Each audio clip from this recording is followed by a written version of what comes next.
birthday ko ngayon. Nagluto lang ako ng konti.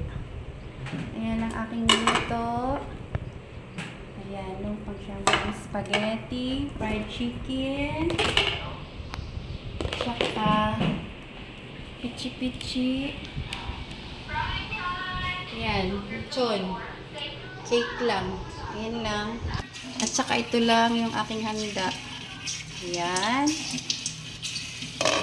Tapos nag-order na lang ako ng palabok.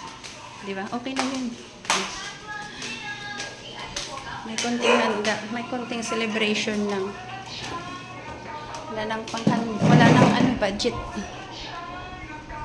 Ayan. Nag-aantay lang ko ng aking mga bisita. Mga bisita ko ay mga kapatid ko at saka mga kapatid ng asawa ko.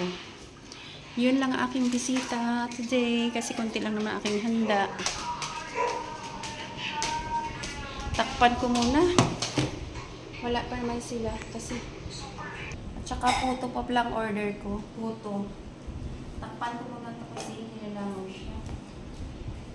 Makadapuan ng langaw. Mahirap na. Saan yung isang ulam? Yung isang ulam. Ulam. May na lang pag malapit na kasi para mainit. Malamig kasi. Ng tubig.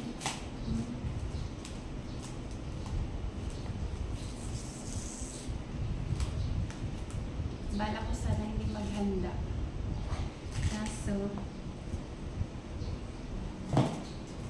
parang hindi naman masaya na walang handa kahit konti lang. Parang hindi mo feel ang birthday mo pag walang handa. Handa tayo konti. Yan. Para hindi mapasukan ng langaw. Para safe nila. Kasi mamaya pa sila darating mga maghapunan.